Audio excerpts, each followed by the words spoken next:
June 27, 2019, Thursday of the 12th week in Ordinary Time. A reading from the book of Genesis.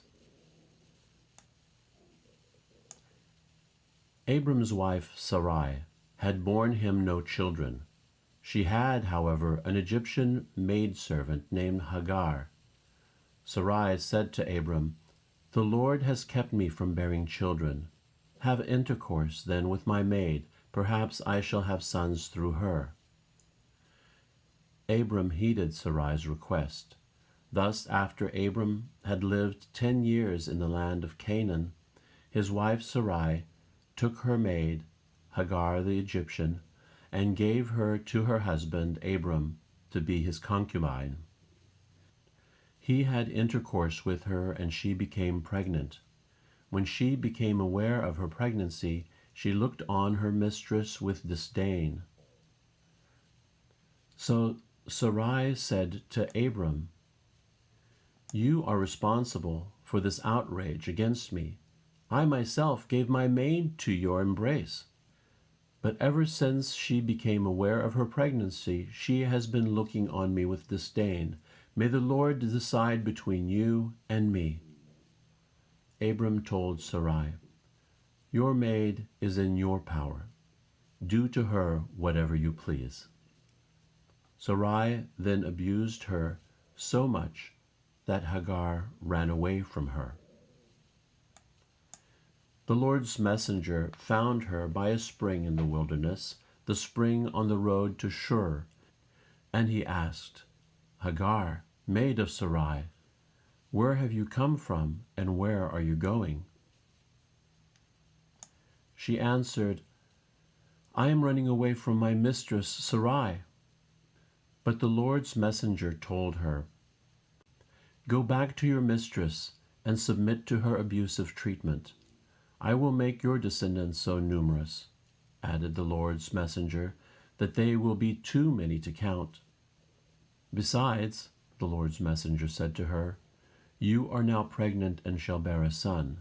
You shall name him Ishmael, for the Lord has heard you. God has answered you. This one shall be a wild ass of a man, his hand against everyone, and everyone's hand against him. In opposition to all his kin shall he encamp."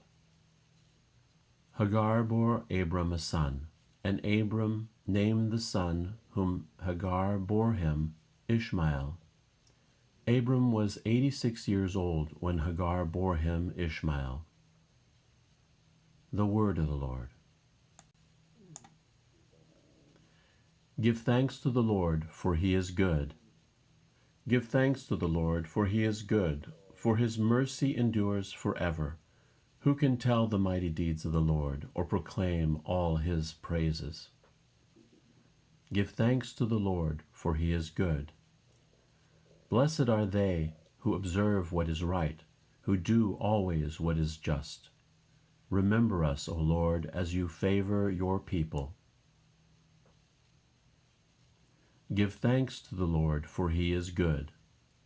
Visit me with your saving help, that I may see the prosperity of your chosen ones, rejoice in the joy of your people, and glory with your inheritance. Give thanks to the Lord, for he is good.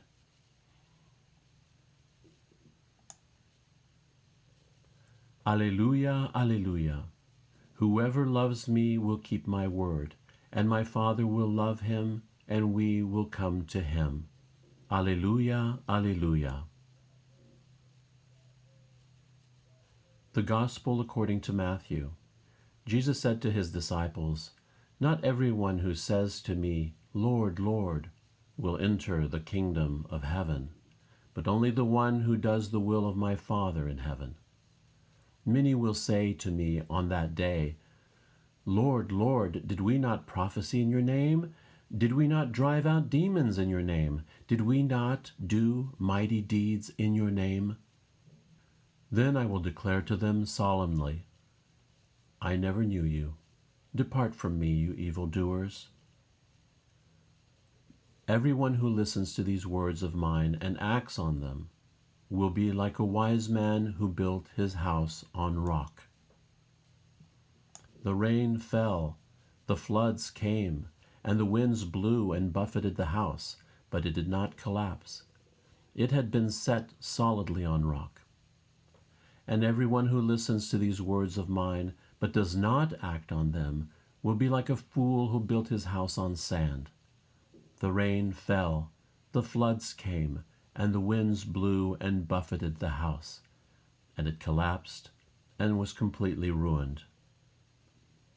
When Jesus finished these words, the crowds were astonished at his teaching, for he taught them as one having authority, and not as their scribes.